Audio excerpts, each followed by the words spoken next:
Hello friends, welcome to மாங்கனி சமையல். இன்னைக்கு நம்ம மாங்கனி சமையல்ல ரொம்பவே சுவையான கருவாடு தொக்கு எப்படி பண்றதுன்னு பார்க்கலாம். இது சாம்பார் சாதம், ரசம் சாதம், அப்புறம் சூடான சாதத்தோட போட்டு சாப்பிட்றதுக்கு ரொம்பவே டேஸ்டியா இருக்கும். ஈஸியாவும் செஞ்சு முடிச்சிடலாம். சரி வாங்க, இப்ப கருவாடு தொக்கு எப்படி பண்றதுன்னு பார்க்கலாம். கருவாடு தொக்கு பண்றதுக்கு 100 கிராம் அளவுக்கு கருவாடு எடுத்து வச்சிருக்கேன். இதை தலைப்பகுதியும் வால் பகுதியும் கட் பண்ணிட்டு நல்லா சுத்தம் பண்ணி எடுத்து வச்சிருக்கேன். இது மாதிரி தலைப்பகுதியை கட் பண்ணிட்டு எடுத்தீங்கன்னா தான் கருவாடு ஸ்மெல் எதுவும் இருக்காது. நமக்கு கருவாடு தொக்கும் டேஸ்ட் ரொம்பவே நல்லா இருக்கும். இதை இப்ப ஒரு 10 நிமிஷம் நம்ம சுடுதண்ணில நல்லா ஊற வச்சிடலாம். இப்ப சுத்தம் பண்ணி வச்சிருக்கிற கருவாடை ஒரு பாத்திரத்துக்கு மாத்திரலாம். இது கூட தண்ணியை நல்லா சுட வச்சு எடுத்திருக்கேன், அதை உள்ள சேர்த்துடலாம். இது மாதிரி நம்ம சுடுதண்ணில கருவாடை கிளீன் பண்ற போது கருவாடு சுத்தமா கிளீன் ஆகும், நமக்கு ஸ்மெல் எதுவும் இருக்காது. இப்ப கருவாடு சுடுதண்ணில 10 நிமிஷம் நல்லா ஊறட்டும். ஊறினதுக்கு அப்புறமா 2 டைம் பச்சை தண்ணியில கழுவி எடுத்து வச்சுக்கோங்க.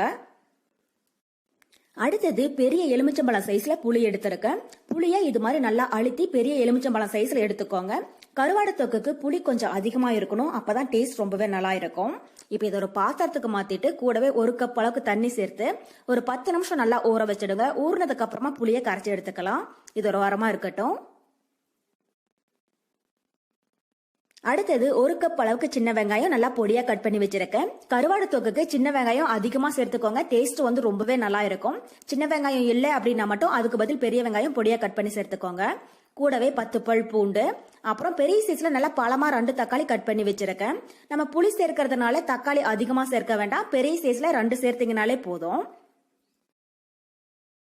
இப்ப நம்ம கருவாடு தொக்கு ரெடி பண்ண ஆரம்பிச்சிடலாம். அதுக்கு ஒரு கடாயில 3 டேபிள் ஸ்பூன் அளவுக்கு எண்ணெய் சேர்த்துக்கோங்க. கருவாடு தொக்குக்கு எண்ணெய் கொஞ்சம் அதிகமா இருந்துச்சுன்னா டேஸ்ட் ரொம்பவே நல்லா இருக்கும். எப்பயும் சேர்க்கறத விட கொஞ்சம் கூடுதலா சேர்த்துக்கோங்க. எண்ணெய் நல்லா சூடானதும் 1/2 டீஸ்பூன் கடுகு உளுத்தம்பருப்பு சேர்த்துடலாம்.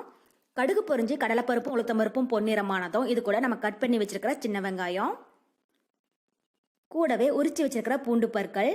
எப்பயுமே நம்ம காரக்குழம்பு அப்புறம் புளிக்குழம்பெல்லாம் செய்யற போது பூண்டு சேர்த்து செஞ்சோம்னா டேஸ்ட் ரொம்பவே நல்லா இருக்கும். நான் 10 பல் அளவுக்கு எடுத்திருக்கேன், நீங்க உங்களுக்கு தேவையான அளவு சேர்த்துக்கோங்க.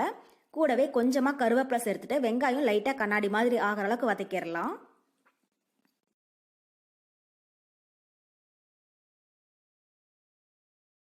இப்போ வெங்காயம் நல்லா வதங்கிடுச்சு. இது கூட நம்ம கட் பண்ணி வச்சிருக்கிற தக்காளியை உள்ள சேர்த்துடலாம். கூடவே வெங்காயம் தக்காளி வதங்குறதுக்கு கொஞ்சமா உப்பு சேர்த்துக்கோங்க. உப்பு சேர்க்கிற போது மட்டும் பார்த்து கவனமா சேர்த்துக்கோங்க, ஏன்னா கருவாடுலயே உப்பு இருக்கும். இப்போ வெங்காயம் தக்காளி வதங்குறதுக்கு கொஞ்சமா சேர்த்தீங்கன்னா போதும். சேர்த்துட்டு வெங்காயம் தக்காளி நல்லா சாஃப்ட் ஆகிற அளவுக்கு வதக்கிடுங்க.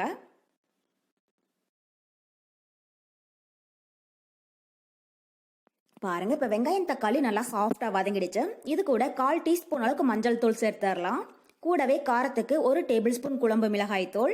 நான் வீட்டில் அரைச்ச குழம்பு மிளகாய் தூள் சேர்த்திருக்கேன், நீங்க கடையில வாங்கினதா இருந்தா உங்க காரத்துக்கு தகுந்த அளவுக்கு சேர்த்துக்கோங்க. சேர்த்துட்டு ஒரு 2 நிமிஷத்துக்கு லைட்டா வதக்கிடலாம்.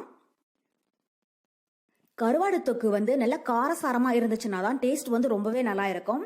நம்ம புளியும் சேர்க்கறதுனால மிளகாய் தூள் உங்களுக்கு எந்த அளவுக்கு தேவைப்படுதோ அதுக்கு தகுந்த மாதிரி நீங்க சேர்த்துக்கோங்க. பாருங்க, இப்ப எல்லா பொருளும் நல்லா வதங்கி எண்ணெய் பிரிஞ்சு வர ஆரம்பிச்சிடுச்சு. இது கூட நம்ம ஊற வச்ச கருவாடை 2 டைம் பச்சை தண்ணியில கழுவி எடுத்து வச்சிருக்கேன், அதை உள்ள சேர்த்துடலாம். சேர்த்துட்டு ஒரு 5 நிமிஷத்துக்கு நல்லா வதக்கிடுங்க. அப்பதான் மசாலா பொருள் எல்லாம் கருவாடுக்குள்ள இறங்கி கருவாடு சாப்பிடுற போது ரொம்பவே நல்லா இருக்கும்.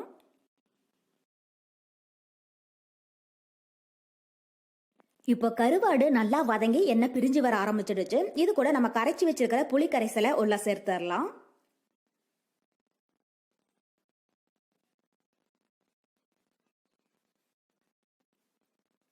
சேர்த்துட்டு ஒரு டைம் லைட்டா கலந்து விட்டுருங்க.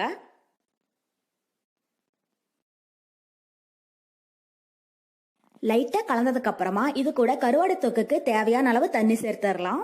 ஏற்கனவே நம்ம புளி கரைசல் 1 கப் அளவுக்கு சேர்த்திருக்கோம். இப்ப தண்ணி 1/2 கப்ல இருந்து 3/4 கப் அளவுக்கு சேர்த்தீங்கன்னா போதும். சேர்த்துட்டு ஒரு டைம் நல்லா கலந்து விட்டுருங்க.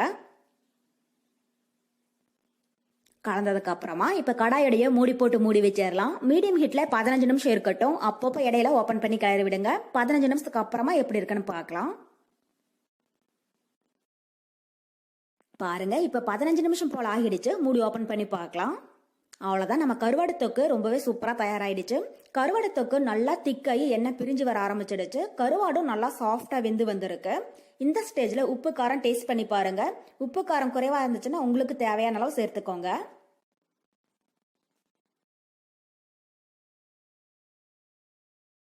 இப்போ உப்பு குறைவா இருக்கு, நான் தேவையான அளவு உப்பு சேர்க்கிறேன். சேர்த்துட்டு ஒரு டைம் லைட்டாக கலந்து விட்டுறலாம். எப்பயுமே கருவாடு சமைக்கிற போது கடைசியாக தான் உப்பு டேஸ்ட் பண்ணி பார்த்துட்டு சேர்க்கணும். ஏன்னா ஏற்கனவே கருவாடுல உப்பு சேர்த்திருப்பாங்க. நாம ஃபர்ஸ்டே உப்பு சேர்த்துட்டோம்னா கடைசியாக உப்பு கறிக்க ஆரம்பிச்சிடும். கடைசியாக டேஸ்ட் பண்ணி பார்த்துட்டு சேர்த்தீங்கன்னா தான் அளவு வந்து சரியா இருக்கும். பாருங்க, அவ்வளோதான். நம்ம கருவாடு தொக்கு இப்போ ரொம்பவே சூப்பராக தயாராகிடுச்சு. இந்த அளவுக்கு நல்லா திக்காக இருக்கணும். அப்போதான் சாதத்தோட போட்டு சாப்பிட்றதுக்கு கரெக்டாக இருக்கும். இப்போ இந்த ஸ்டேஜில் நம்ம ஸ்டவ் ஆஃப் பண்ணிடலாம்.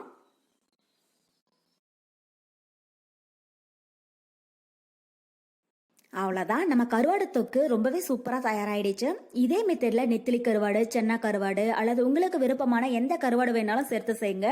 கருவாடோடைய ஸ்மெல் எதுவும் இல்லாமல் டேஸ்ட்டும் ரொம்பவே நல்லா இருக்கும். ஸோ நீங்களும் இதே மெத்தடில் கருவாடு தொக்கு செஞ்சு பார்த்துட்டு எப்படி இருக்குன்னு கமெண்ட் பாக்ஸில் சொல்லுங்கள். என்னுடைய இந்த ரெசிபி வீடியோ உங்களுக்கு பிடிச்சிருந்தா மாங்கனி சமையலுக்கு சப்ஸ்கிரைப் பண்ணுங்கள். நன்றி.